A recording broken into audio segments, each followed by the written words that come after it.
ગીતા શ્લોક રિલે રમત રમવાના છે. ગીતા શ્લોક રિલે એટલે શું છે? આ બંને જે ડિશ છે દરેક ટીમને સરખો શ્લોક આપવામાં આવ્યો છે. એ શ્લોક એક મેમ્બર અહીં એ શ્લોકના અલગ અલગ શબ્દો છે. કોઈ શ્લોકમાં એટલે આ જે શ્લોક છે એમાં સરખા શબ્દો હશે. એક એક શબ્દની એક એક ચિઠ્ઠી છે. હવે એ છે અહીંયા આડાવડા ગોઠવવામાં આવ્યા છે. તમારે એમાંથી ઉપાડવાનું છે. એ ઉપાડીને એ શ્લોક આખો બનાવવાનો છે. એક વ્યક્તિ એક જ ચિઠ્ઠી ઉપાડી શકશે. એક વ્યક્તિ બે ચિઠ્ઠી ઉપાડી શકશે નહીં. એક ચિઠ્ઠી ઉપાડીને એ આઈને જે પહેલો વ્યક્તિ છે આઈને પોતે એક જગ્યાએ મૂકી દેશે. બીજો પછી ફટાફટ અહીં શું કરશે? બીજો અહીંયા બીજી ચિઠ્ઠી ઉપાડશે અને બીજી ચિઠ્ઠી મૂકશે. અને એને એવું લાગે કે પહેલી ચિઠ્ઠીની આગળ મારું હોવું જોઈએ, પાછળ હોવું જોઈએ, એની ઉપરની લાઈનમાં હોવું જોઈએ, આ છેલ્લો શબ્દ છે, તો એવી રીતે ગોઠવશે. પછી ત્રીજો વ્યક્તિ અહીં શું કરશે? એ પોતાનો શબ્દ ઉપાડશે. એ શબ્દ ઉપાડીને એની રીતે શ્લોકની જગ્યામાં ગોઠવશે. એટલે શ્લોકના શબ્દોને આધારે પહેલા બે ત્રણ શબ્દો જે અહીંયા થાય એના આધારે તમને ખ્યાલ આવી જવો જોઈએ કે શ્લોક કયો છે. અહીંથી આવતો પહેલો બીજો જે વ્યક્તિ છે એ આગળ આવેલા વ્યક્તિની અહીંયા જે એને ગોઠવ્યું છે એ ગોઠવણ બદલી શકશે. એમાં કોઈ ચિંતા નથી. અને તમે જ્યારે ગોઠવણ બદલીને તમે ત્યાંની તાળી આપશો ત્યારે એના પછીનો વ્યક્તિ ત્યાંથી અહીંયાથી ઉપાડશે. એવી રીતે આવતા જવાનું છે અને જઈને પાછળ ઉભું રહેવું. કારણ કે એવું બને આપણા જે ગેમ આ જે રમત છે એમાં આપણે 8 સભ્યો છે તે શબ્દ 10 હોય તો આપણે પાછું લાઈનમાં ઊભું રહી જવું. ખ્યાલ આવ્યો? આપણે રમત રમશું એટલે વધારે ખ્યાલ આવશે.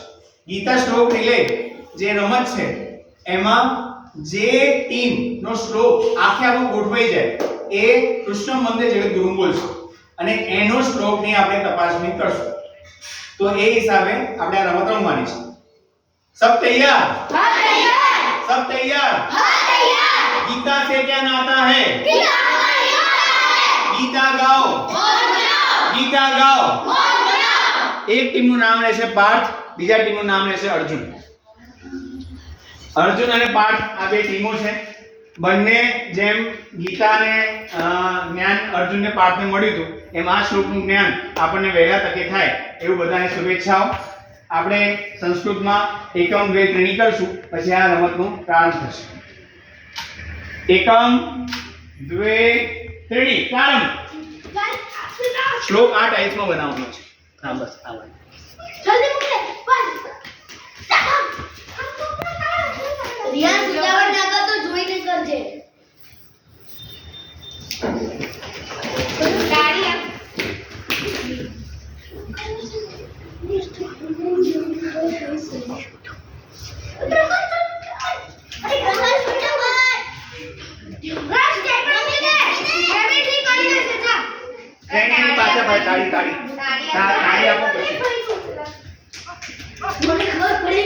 એક ચીઠી ઉપર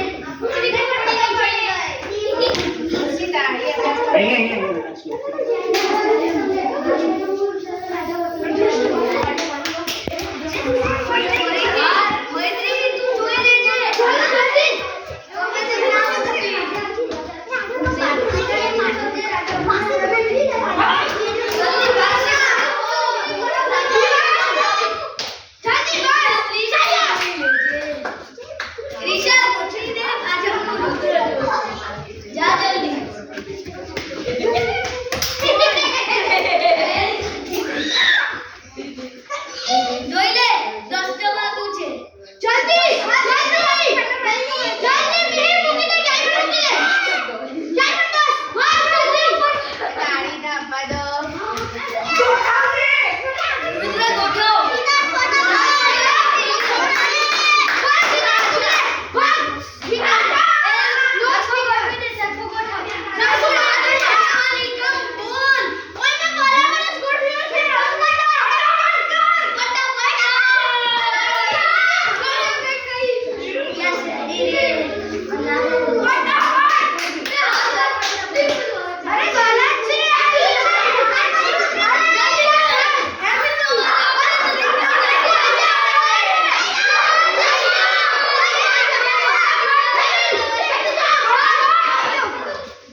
આપણે શ્લોક દેખાડતો હવે કયો શ્લોક હતો રાષ્ટ્રવાતુ પાંડવાનિ કમ્યુયુગં દુર્યોધનસ્તદા આચાર્યમુપસંગમ્ય રાજા વચનમબ્રવીત. તમારો કયો શ્લોક હતો